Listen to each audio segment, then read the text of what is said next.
Friday, 6:30 p.m. The house on Maple Street in a quiet residential neighborhood in Daytona looked like the embodiment of the American dream. A two-story red brick building with white shutters, a neat lawn, and 2 cars in the driveway, a 2018 Honda Accord and a 2020 Ford F-150 pickup truck. Outwardly, everything spoke of stability and family well-being. Cliff Miller climbed the steps of the porch, carrying a leather briefcase and a thermos of coffee. At 45, he still looked attractive. Broad shoulders, confident gait, only a hint of gray at the temples betraying his age. 23 years of working at the Ohio Woodworks lumber mill had made him the head of the production department, a man respected by his subordinates and valued by his superiors. Opening the front door, Cliff smelled the familiar aroma of roasted meat and spices. Beatrice was cooking dinner, as always on Friday evenings. "Hi, honey," he called, taking off his jacket and hanging it in the hall. "How are you?" "Fine," his wife's voice came from the kitchen. A short, neutral answer. Cliff knew that tone. It meant Beatrice was lost in thought or upset about something. Beatrice Miller stood at the stove, stirring the sauce in the pan. At 43, she had retained the slim figure and graceful movements that had once captivated Cliff. Her chestnut hair was neatly styled, and she wore a simple gray dress, practical but elegant. Working as a seamstress at Elegant Stitch had taught her to dress well, even if the family budget didn't allow for luxury. "Is Jason home yet?" Cliff asked, looking in the fridge for a beer. "Yes, upstairs." Taking a shower after his shift, Beatrice didn't turn around. "Emma will be here tomorrow morning around 10. She said she has important news." Cliff opened a can of beer and took a sip. Emma, their eldest daughter, was finishing her last year at Columbus State University. Smart and determined, she had always been the pride of the family. Unlike Jason, who had chosen to work at a steel mill after high school instead of going to college. "What news?" he asked. "I don't know." She said she'd tell me tomorrow at dinner. Beatrice finally turned around. Her face wore an expression of fatigue that Cliff had noticed more and more often in recent months. "Maybe it's about work." Or Daniel Hawkins had been Emma's boyfriend for 2 years. He was a nice young man who was studying business administration. Cliff suspected that the news might be about an engagement. The sound of footsteps on the stairs made them both look toward the hall. Jason was coming down, rubbing his wet hair with a towel. At 19, he was almost an exact copy of his father in his youth, tall, broad-shouldered, with unruly dark hair and mischievous gray eyes. "Hi, Dad." He nodded to his father. "Mom, it smells divine." "What are you cooking?" "Baked chicken with vegetables," Beatrice replied, and for the first time that evening, a smile flashed across her face. Jason always knew how to cheer her up. "Your favorite?" "Great." "I'm starving." Jason opened the refrigerator and took out a can of Coke. "By the way, I wanted to go to Mike's after dinner tomorrow." "He has a new PlayStation family dinner first," Cliff said sternly. "Emma is coming over. She has news." "Understood." Jason didn't argue. In the Miller family, Saturday dinner was a sacred tradition. In 24 years of marriage, Cliff and Beatrice had missed it only a few times, and then only for very serious reasons. Cliff watched the familiar family scene and felt a familiar sense of guilt. Outwardly, everything looked normal, almost perfect. But inside him lived a lie that grew heavier with each passing day. 2 years ago, his life changed dramatically when he met Victoria Harris. It started innocently enough. Beatrice signed up for yoga on her doctor's advice to cope with stress and back pain. Cliff came to pick up his wife several times after her classes at the Harmony Studio on Main Street. Victoria was Beatrice's instructor, and when they met, there was immediate chemistry between them. At first, it was just conversations after class, then chance encounters in town, then coffee at a cafe. Cliff told himself it was just friendship. But when Victoria confessed that she was divorcing her husband, and they kissed for the first time in the parking lot of a shopping center, he realized he had crossed the line. Cliff? Beatrice's voice brought him back to reality. Are you listening to me? Sorry, I was thinking about work. What did you say? I asked if you wanted to invite your brother and his family over tomorrow. We haven't seen them in a long time. Cliff shook his head. No, let's just spend time together. Emma is rarely home. Beatrice nodded and turned back to the stove. Cliff noticed how tense her shoulders were. In recent months, she had become more withdrawn, often asking questions about his business trips and delays. He suspected she was onto something, but he didn't know how much. I'll be in the living room, he said, heading out of the kitchen. I'll watch the news. Sitting down in his favorite chair, Cliff turned on the TV, but his thoughts were far from the news program. Tomorrow would be Saturday family dinner. Maybe Emma would announce her engagement, and everyone would be happy. And he would sit at the table, smile, and pretend that his life wasn't divided between his family and the woman who dreamed of a future with him. Victoria was becoming more and more insistent. Over the past few weeks, she had hinted that she was tired of secret meetings and wanted a serious relationship. Yesterday, she asked him directly when he would tell his family the truth. Cliff promised to think about it, but he knew he wasn't ready to destroy everything he had built over the years. Sounds of cooking and Beatrice and Jason's quiet conversation came from the kitchen. The usual familiar sounds that once brought peace. Now they only intensified his guilt. Cliff didn't know that tomorrow's family dinner would be the last peaceful evening in their home. He didn't know that in 24 hours their lives would change forever, and one person would be dead. Saturday, 9:15 a.m. The Harmony Yoga Studio was located in a renovated building on Main Street, in the heart of Daytona's shopping district.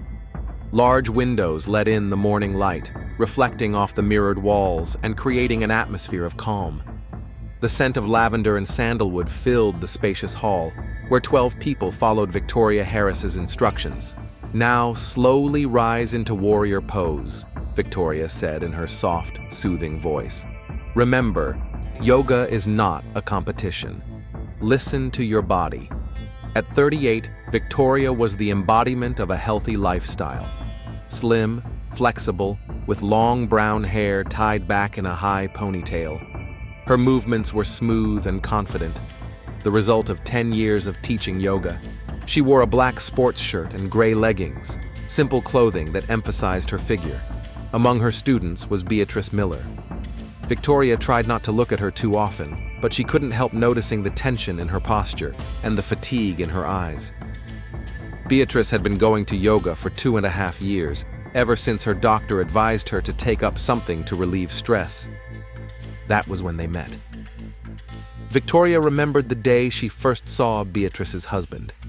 Cliff came to pick up his wife after class, and when Beatrice introduced them to each other, something special immediately arose between them. It wasn't love at first sight. Victoria didn't believe in such things. Rather, it was an instant connection, understanding, attraction. Great. Now let's move on to the child's pose for relaxation, Victoria continued, trying to focus on the class. But her thoughts kept returning to Cliff. He was having a family dinner tonight. He had mentioned that his daughter was coming home from college with some news. Perhaps she would announce her engagement. Victoria knew every detail of the Miller family's life, even though she had never been to their house. She knew that Jason worked at a factory and dreamed of owning his own car. She knew that Beatrice was worried about finances and was thinking about taking on more orders at the dressmakers. She knew that Cliff was proud of Emma and hoped she would find a good job after graduating from college. Sometimes she felt like she knew more about Cliff's family than her own, but she no longer had a family. Her divorce from Mark had been finalized 8 months ago, and now she lived alone in a small apartment on Oakdale Avenue.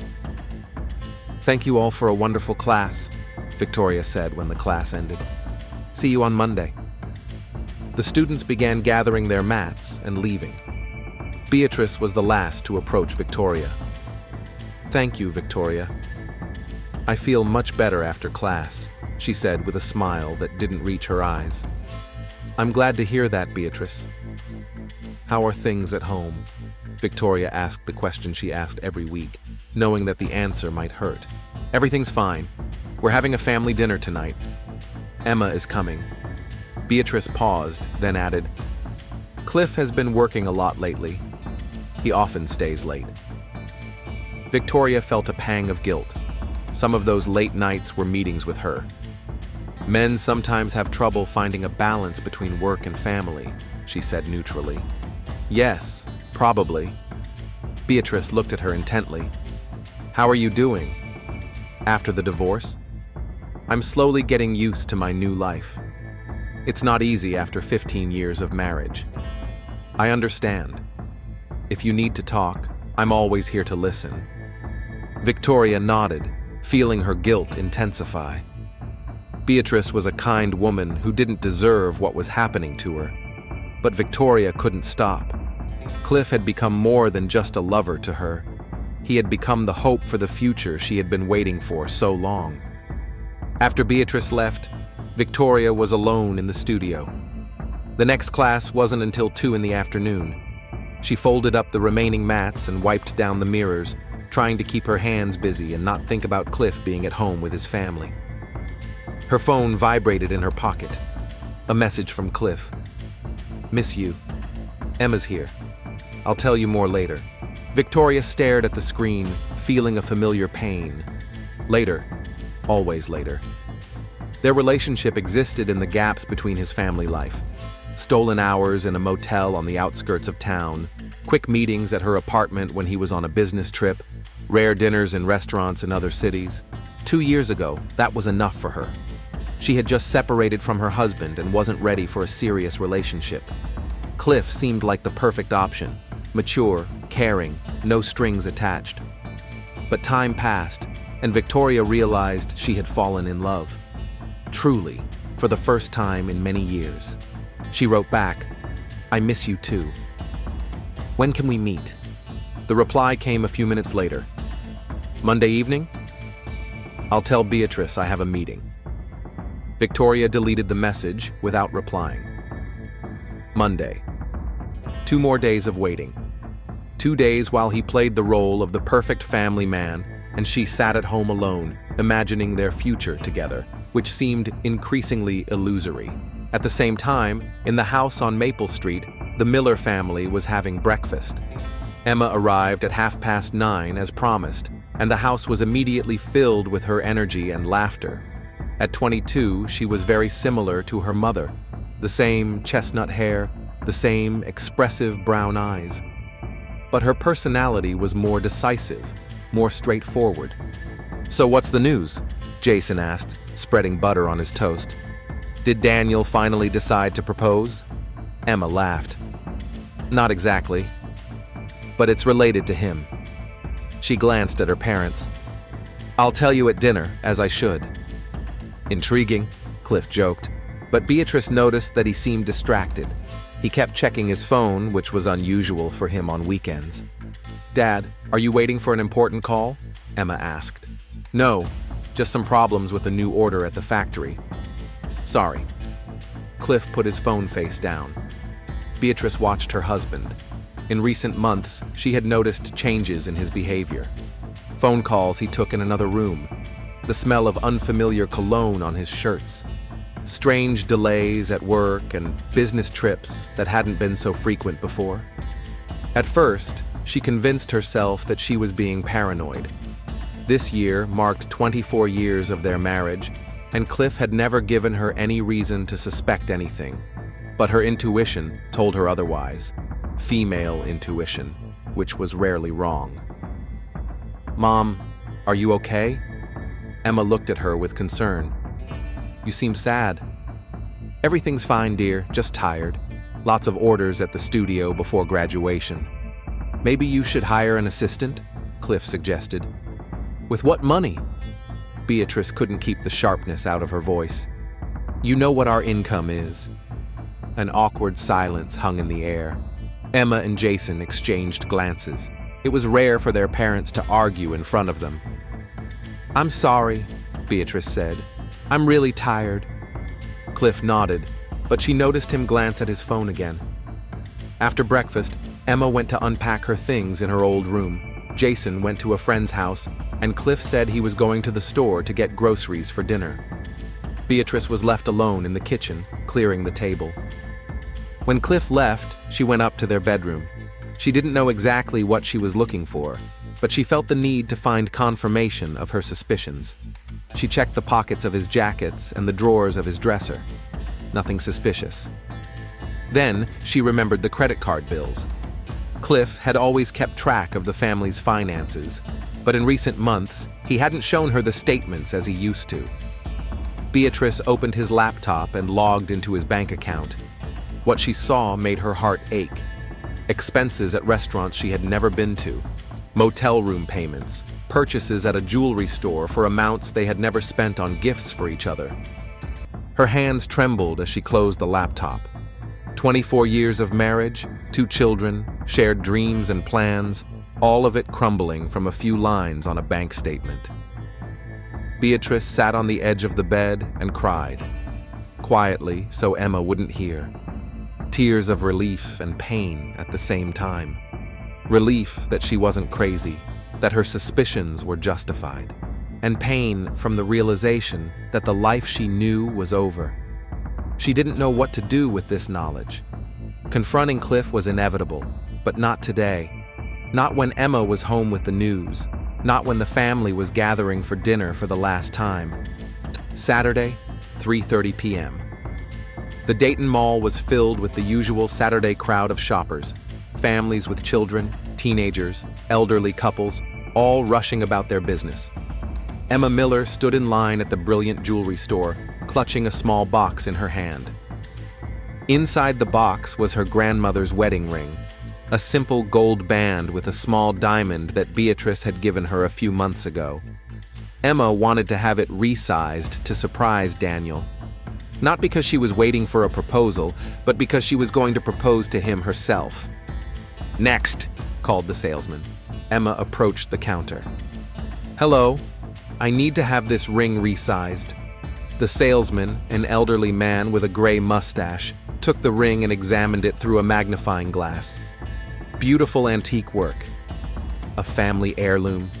"Yes, my grandmother's. I want it for a special occasion." "I see." The salesman smiled.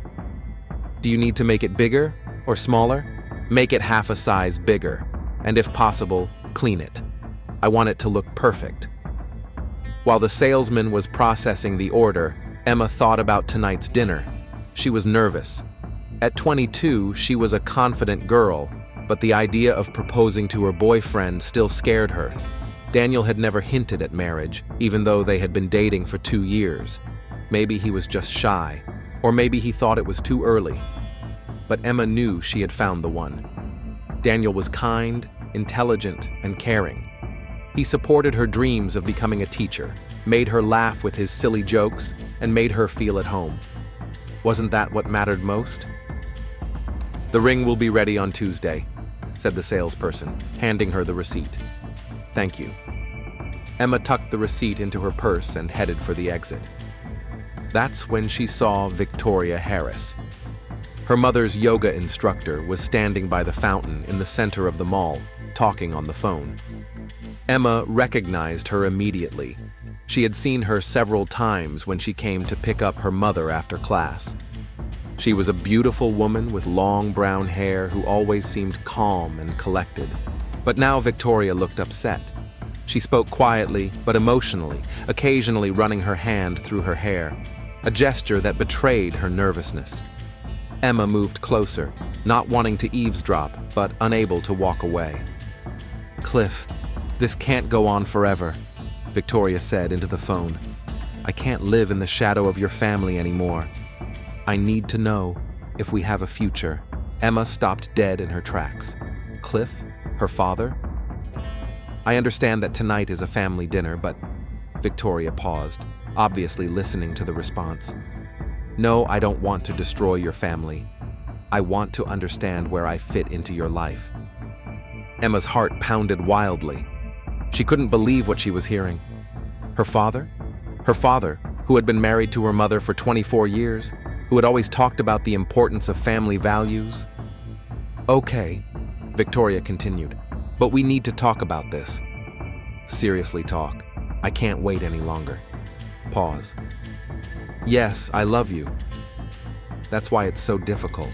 Victoria ended the call and put down the phone. She stood staring into space, clearly struggling with her emotions. Emma didn't know what to do. Approach her? Pretend she hadn't heard anything? Run home and tell her mother? But what would she say? That the yoga instructor was on the phone with some guy named Cliff? It could have been a coincidence. But deep down, she knew it wasn't. Emma? Victoria noticed her. What a surprise to see you here. Hi, Victoria. Emma tried to speak normally, but her voice trembled. I was shopping. Me too. I needed to buy a gift for a friend. Victoria smiled, but the smile looked forced. How's college? Fine. Graduation is coming up soon. Emma couldn't take her eyes off Victoria's face. She was looking for signs of guilt, confirmation of her suspicions. Your mom said you're having a family dinner tonight. Special occasion? Yes, I have news for the family. Emma paused, then added, Do you have plans for tonight? Something flashed in Victoria's eyes. I haven't decided yet. Maybe I'll stay home and watch a movie. I see. Emma nodded. Well, I have to go. Mom needs help with dinner. Of course. Say hi to your parents. I will. Emma quickly walked to the exit, feeling Victoria's gaze on her. Her heart was beating so hard that she was afraid others could hear it. She sat motionless in the car for several minutes, trying to process what she had heard. Her father was cheating on her mother, with her mother's yoga instructor. How long had it been going on? Did her mother know? And what the hell was she supposed to do about it? Meanwhile, at home, Beatrice stood in front of the open refrigerator, trying to focus on making dinner. But her thoughts kept returning to the bank statements she had studied that morning. Motels, restaurants, a jewelry store. Who was he buying jewelry for? And how long had this been going on? Mom? Jason's voice made her jump. Are you okay? You've been staring at the refrigerator for 5 minutes. Yes, I'm fine. Just thinking about what to make for dessert. How about that apple pie you made for my birthday? Emma loves it. Beatrice nodded and closed the refrigerator. Good idea. Will you help me peel the apples? Sure. They worked in silence, and Beatrice was grateful for her son's presence.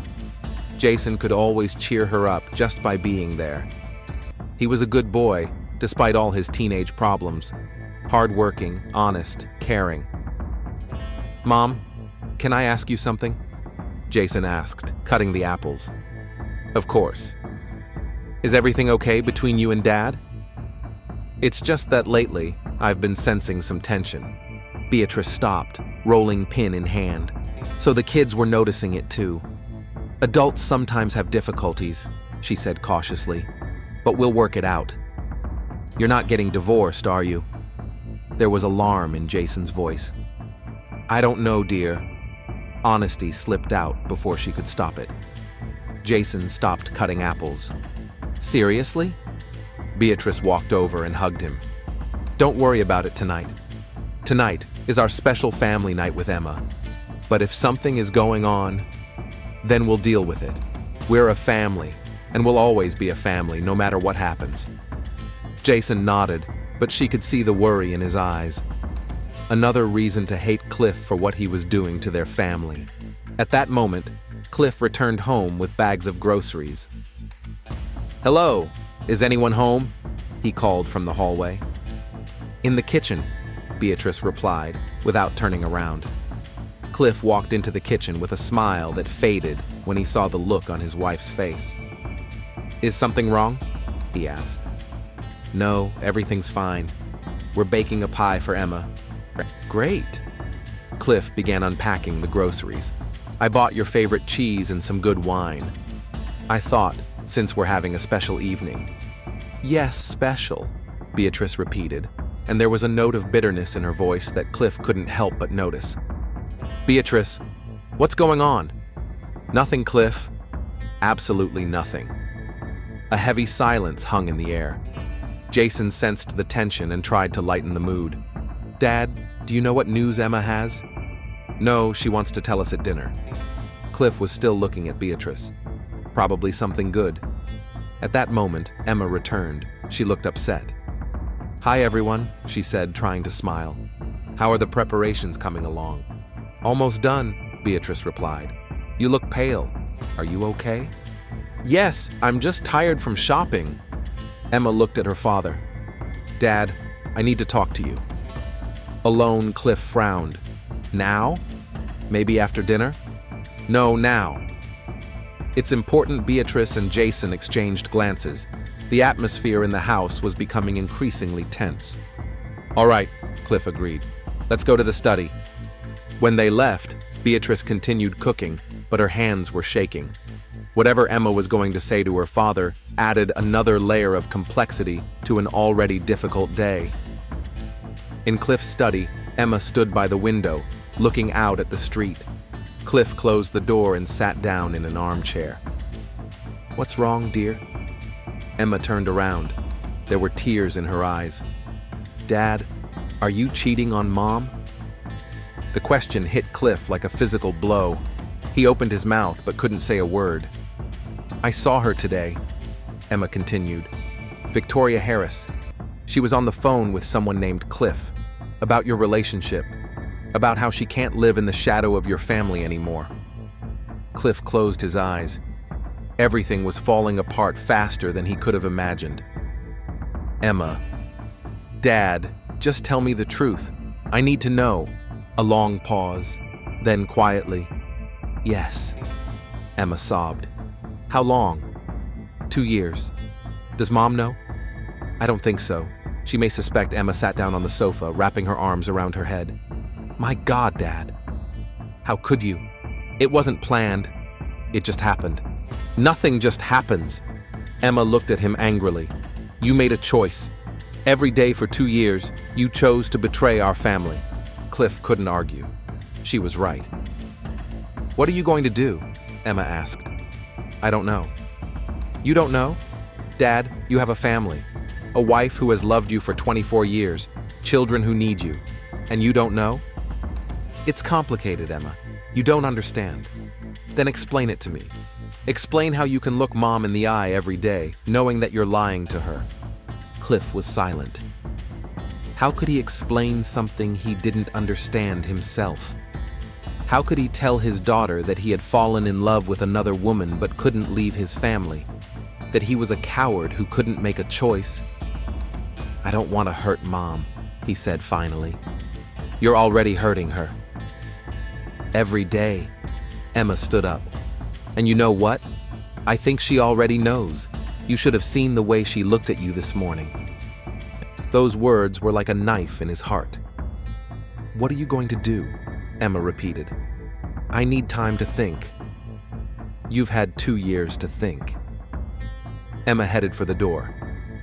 "By the way, that news I wanted to share at dinner? I was going to say that I'm proposing to Daniel. I wanted to get the family's blessing to start a new life." She paused at the door. "Now I don't know if we have a family whose blessing is worth anything." She left, leaving Cliff alone with his crumbling world. Victoria sat in her apartment, staring at her phone. After talking to Cliff and meeting with Emma, she had made a decision. She couldn't live in uncertainty anymore. She couldn't be a secret that had to be hidden anymore. She knew the Miller's address. She had driven by several times just to look at the house where his family lived. A beautiful house, a well-kept yard, a symbol of stability and prosperity. Tonight, they were having a family dinner. Maybe it was time to stop hiding. Victoria stood up and walked over to the mirror. She fixed her hair and checked her makeup. If she was going to shatter illusions, she might as well look presentable. She grabbed her car keys and headed for the door. Saturday, 6 p.m. The dining room in the Miller's house was lit by the soft light of a chandelier that Beatrice had inherited from her mother. The table was set with the best tableware, white plates with gold rims that were only brought out on special occasions. In the center stood a vase with flowers from the garden, and next to it was a bottle of red wine that Cliff had bought that afternoon. Outwardly, everything looked perfect, just like hundreds of Saturday dinners before. But the atmosphere was charged with unspoken truths and hidden pain. Beatrice brought in the last dishes: rosemary roast chicken, mashed potatoes, green beans, and fresh salad. Her movements were automatic, honed by years of family tradition, but her hands trembled slightly. Every time she looked at Cliff, lines from bank statements came to mind. Cliff sat at the head of the table, pouring wine into glasses. After talking to Emma, he looked pale and tense. From time to time, his gaze lingered on his daughter, who had avoided looking in his direction since they left the office. Emma sat to her father's right, playing with her napkin and trying not to think about what she had learned a few hours ago. Her plans to tell Daniel about the proposal now seemed absurd. How could anyone talk about love and the future in a house built on lies? Jason was the only one who had no idea of the storm that was about to break. He looked at the food with appetite and talked about his work at the factory. Foreman said that if I keep up the good work, I could get a promotion in 6 months, he said, serving himself some potatoes. My salary will increase by almost $200 a month. That's wonderful, dear, said Beatrice, trying to sound enthusiastic. You're doing well. Maybe I'll finally be able to save up for a car, Jason continued. Dad, will you help me choose something reliable? Cliff nodded, but his thoughts were far away. Of course, son. Well, Emma, Beatrice turned to her daughter. We're all waiting for your news. Don't keep us in suspense. Emma looked up from her plate. She looked at her mother, then at her father. I think it can wait. Come on, Jason insisted. You've been teasing us all week. Did Daniel propose? Not exactly. Emma took a sip of water, buying herself some time.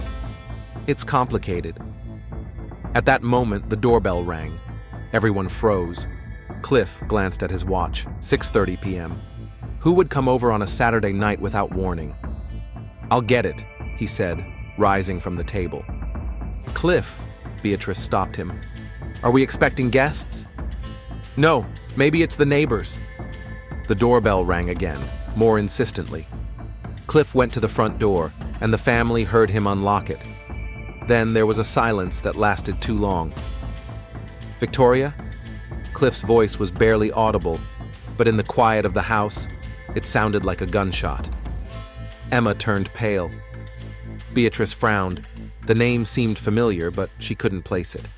Jason continued eating, oblivious to what was happening. I need to talk to you, a woman's voice said. And your family. Now is not the time, Cliff replied. We're having dinner. I know, that's why I'm here. Footsteps in the hallway, voices getting louder. Then Cliff appeared in the dining room door, followed by a woman Beatrice recognized immediately. Victoria Harris looked determined and nervous at the same time. She was wearing a simple black dress and a light jacket. Her hair was neatly styled, her makeup flawless. She had clearly been preparing for this moment. Beatrice, she said with a strained smile, I'm sorry to intrude. My name is Victoria Harris. I'm your husband's yoga instructor. The silence was deafening. Beatrice slowly rose from the table, her brain trying to process the information. Jason stopped chewing and looked at the stranger in surprise. Emma closed her eyes, realizing that disaster was inevitable. Yoga instructor? Beatrice repeated. But Cliff doesn't do yoga. No, Victoria agreed. He does something else. He has for 2 years. Cliff took a step forward. Victoria, please. Not here. Not now. When then, Cliff? When will you finally find the courage to tell the truth? Victoria looked at Beatrice. Your husband and I have been seeing each other for 2 years. I thought you should know. The words hung in the air like a physical presence. Beatrice felt the ground slip away beneath her feet. Jason dropped his fork, which fell with a clatter onto his plate. What? Beatrice whispered. Mom! Emma stood up and walked over to her mother. "Sit down." "Did you know?" Beatrice looked at her daughter with wide eyes. "I only found out today." Jason stood up so abruptly that his chair tipped over. "Dad, is it true?" Cliff stood between two worlds, the family he loved and the woman who had become his obsession. "I can explain." "Explain?" Beatrice found her voice, and it was filled with rage. "How can you explain 2 years of lies? 2 years of looking me in the eye and lying to me every day?" "Beatrice, it wasn't planned. It just happened." "Nothing just happens," Beatrice shouted, and it was the first time in 24 years of marriage that the children had heard her yell at their father. "You made choices. Every day, every meeting with her, every lie."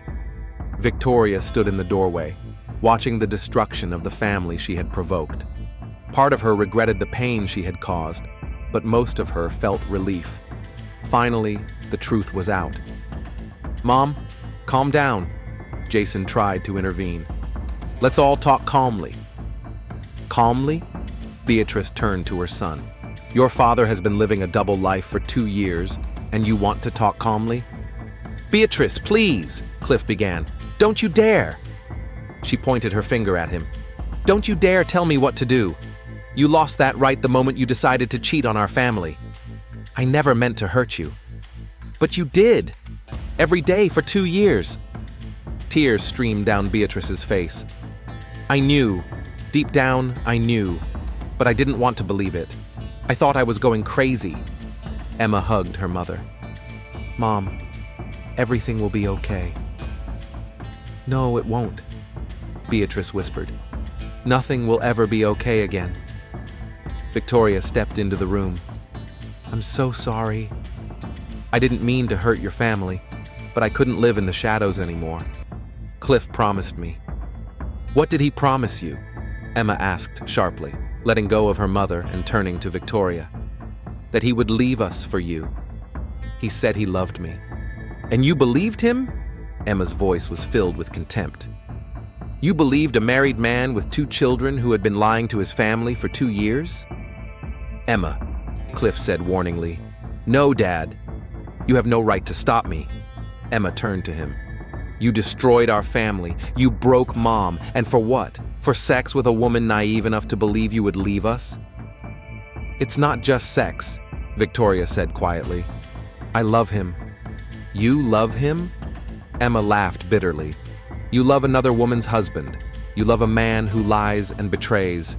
What does that say about you?" "Emma, stop," Jason said. "Don't." "Why not? She destroyed our family. I didn't destroy your family," Victoria interrupted her. "Your father made his choice. You just what?" Emma took a step toward her. "You just seduced a married man? You just dated him for 2 years, knowing he had a family? It's more complicated than you think. No, it's very simple. You're a selfish woman who wanted someone else's husband and didn't think about the consequences." Beatrice listened to the argument, and the rage inside her grew. This woman had come to her house on an evening when the family was supposed to be together and ruined everything. "Get out of my house," she said quietly. Everyone fell silent and looked at her. "What?" Victoria asked. "I said get out of my house." Beatrice spoke calmly, but there was steel in her voice. "Now." "Beatrice," Cliff began, "you shut up too.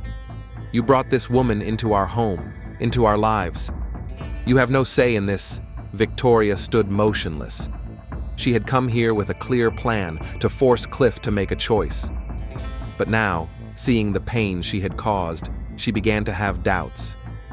"I just wanted," she began. "I don't care what you wanted," Beatrice exploded. "You destroyed 24 years of marriage. You broke my family. For what? For a man who can't even choose between us?" "He'll choose me," Victoria said, but there was no confidence in her voice. "Really?" Beatrice looked at Cliff. "Come on, Cliff. The moment of truth. Choose. Your family or your mistress." Cliff stood in the middle of the room, surrounded by the wreckage of his life. He looked at his wife, who had given him the best years of his life, at his children, who looked at him with pain and disappointment, at the woman who had become his passion and his curse. "I can't," he whispered. "You can't?" Victoria repeated. "After everything you told me? After all your promises?" "What promises?" Emma asked. "Did he promise to leave us?" Victoria didn't answer, but her silence was the answer. "My God," said Jason. "Dad, did you promise her you'd leave the family?" "It's not that simple," Cliff began. "It's very simple," Emma shouted. "Either you love us or you love her. Either you want to be with your family or you want to be with your mistress. Choose." The tension in the room reached a critical point. Everyone was shouting at once, accusing, defending themselves, pouring out years of hidden emotions. And then there was a dull thud. Victoria fell to the floor near the dining table. Blood spread across the light-colored carpet, staining it dark red. Next to her lay a heavy brass candlestick, the one that had stood on the dresser by the window and belonged to Beatrice's grandmother. The silence was absolute. Everyone stood frozen, staring at the motionless body.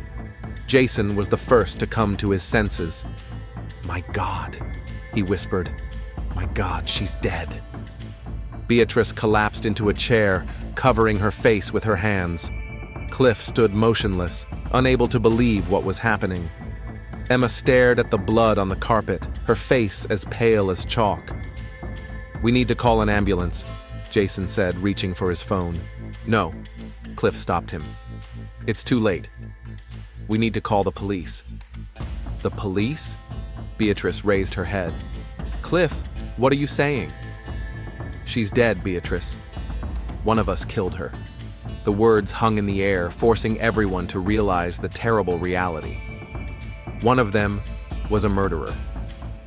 Jason dialed 911. "Hello? I need the police. Someone has died in our house. Yes, I think it's murder. 1247 Maple Street." The next few minutes passed in a blur. Cliff covered Victoria's body with a tablecloth. Beatrice sat motionless, staring into space. Emma and Jason stood by the wall, holding hands. No one spoke. What could they say? Their family dinner had turned into a crime scene, and one of them was the killer. 7 minutes later, police cars pulled up to the house. Blue and red lights illuminated the windows, and neighbors began to come out into the street, drawn by the unusual activity. Detective Mark Thompson arrived 20 minutes after the first call. A 45-year-old man with graying temples and tired eyes, he had been working in the homicide department for 15 years. He had seen a lot, but family tragedies always left a special mark. "I'm Detective Thompson." He introduced himself to the family, who were now sitting in the living room under the supervision of officers. "I need to talk to each of you separately. But first, who can tell me what happened here?" No one answered right away. Then Cliff said, "It's my fault. It's all my fault. Sir, I appreciate your honesty, but I need facts, not emotions. Who is the victim?" "Victoria Harris," Cliff replied. "We've been dating for 2 years." The detective nodded, taking notes. "And what was she doing at your house tonight?" "She wanted to tell my family about our relationship." "I see. And what happened next?" "We had a fight," Beatrice said quietly. "Everyone was yelling, and then she was dead. Did anyone see what happened?" Everyone shook their heads. "Okay, I'll need to talk to each of you separately. In the meantime, the house is a crime scene. I'm afraid you'll have to find another place to stay tonight." Detective Thompson looked at the Miller family and saw a classic picture. 4 people, each with a motive for murder, and all swearing they hadn't seen anything. This was going to be a long investigation. Sunday, 8:30 a.m. The Daytona police station was buzzing with activity even on a day off. Detective Mark Thompson sat in his office, studying the case file on the murder of Victoria Harris. In front of him were photos of the crime scene, the preliminary coroner's report, and transcripts of the interviews with the Miller family members conducted the night before. In his 15 years on the homicide squad, he had seen a lot, but family tragedies were always particularly difficult. 4 people, each with a motive for murder, all claiming they did not see how the victim died. Medical examiner Dr. Sarah Campbell entered with the autopsy results.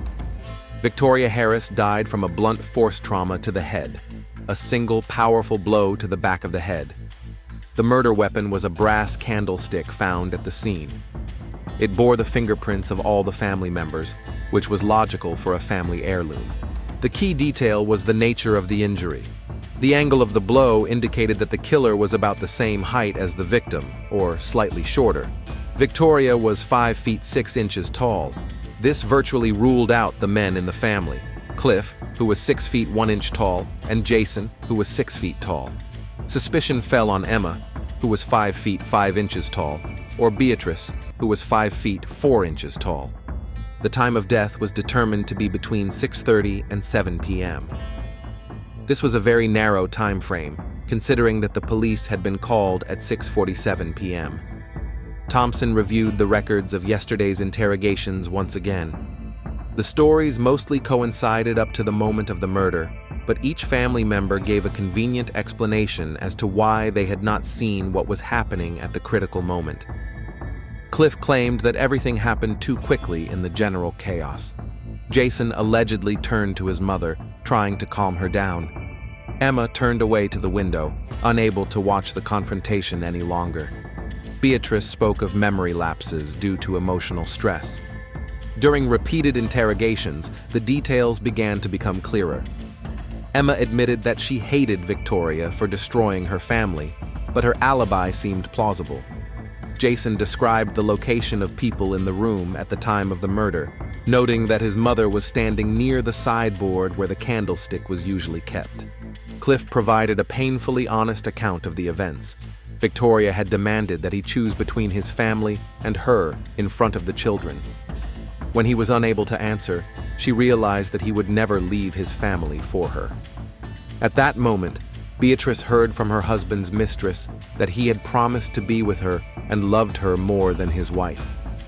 The most significant details emerged during Beatrice's third interrogation. She talked about the bank statements she had studied on Saturday morning and her growing suspicions about her husband's infidelity. When Victoria came to their house and publicly humiliated her in front of the children, something finally broke inside her. Beatrice described the moment when Victoria claimed that Cliff loved her more than his wife, but simply did not have the courage to admit it. These words were spoken in the house where Beatrice had spent 24 years raising children and building family happiness. Under the pressure of the evidence and her own conscience, Beatrice finally confessed. She did not remember how she picked up the candlestick. It happened in a state of affect. The goal was not to kill, but to silence the woman who was destroying her life right before her eyes. A psychological examination confirmed that Beatrice acted in a state of extreme emotional distress. For 43 years, she had been a model wife and mother, never had any problems with the law, and never used alcohol or drugs. Experts described her as a person who had suppressed her needs for decades for the sake of her family, and her husband's infidelity was the last straw. The investigation also revealed the extent of Cliff's lies. Bank records showed regular spending on motels, restaurants, and gifts for Victoria.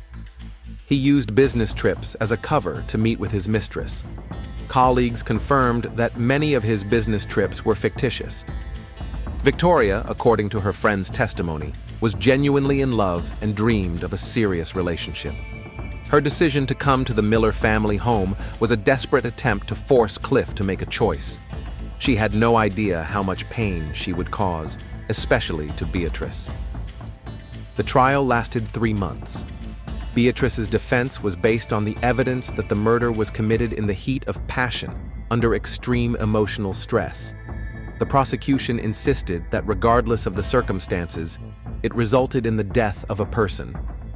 Witnesses for the defense described Beatrice as a loving mother and devoted wife who had dedicated her life to her family. Psychologists explained the mechanism of emotional breakdown in people who suppress their feelings for years. Cliff testified against his wife, but his testimony was painful for everyone present.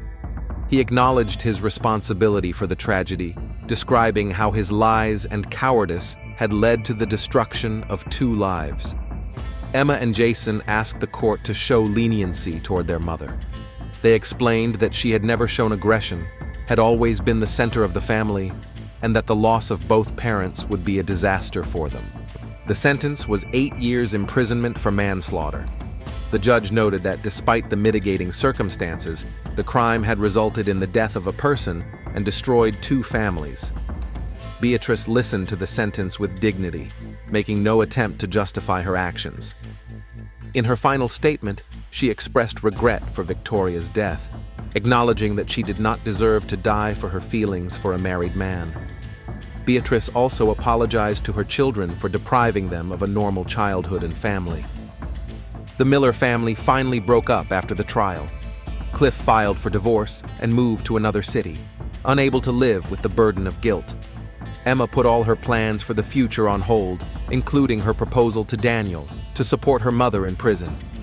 Jason stayed in Dayton but moved in with a friend, avoiding the house on Maple Street. The house was sold 3 months after the verdict. The new owners didn't know its history, and the neighbors preferred not to discuss the tragedy that had shaken their quiet neighborhood. Detective Thompson closed the case, but thought long and hard about what had happened. It was a story about how lies destroy not only the liar, but everyone around them. Cliff wanted it all: the stability of a family and the passion of a romance. Victoria wanted love and honesty. Beatrice wanted to preserve the family to which she had devoted her life. As a result, 1 woman died, another ended up in prison, a family was destroyed, and children were traumatized for life. All because of one person's decision to lie instead of honestly resolving problems in their marriage. Victoria Harris was buried in Woodlawn Cemetery in the presence of a few friends and her ex-husband. The gravestone bore a simple inscription: "Loving daughter and friend." The Miller family did not attend the funeral. The Harmony Yoga Studio closed a month after the tragedy. The owners were unable to cope with the negative publicity and financial difficulties. The building stood empty for 6 months before being rented by a flower shop. A year after the tragedy, Emma began seeing a psychotherapist, trying to cope with the trauma and guilt she felt for the hatred she had felt toward Victoria. Jason got a promotion at the factory, but his friends noticed that he had become more withdrawn and avoided serious relationships. Beatrice worked in the prison library and attended support groups. She regularly wrote letters to her children, full of remorse and love. Emma replied, but Jason did not. The Miller family's story became a cautionary tale for many couples in Dayton. Family counselors often cited it as an example of what can happen when marital problems are left unresolved and difficulties are not honestly confronted. The case was closed, but its repercussions continued to affect the lives of everyone involved. The truth did come out, but the price of that truth proved too high for all those involved in the tragedy.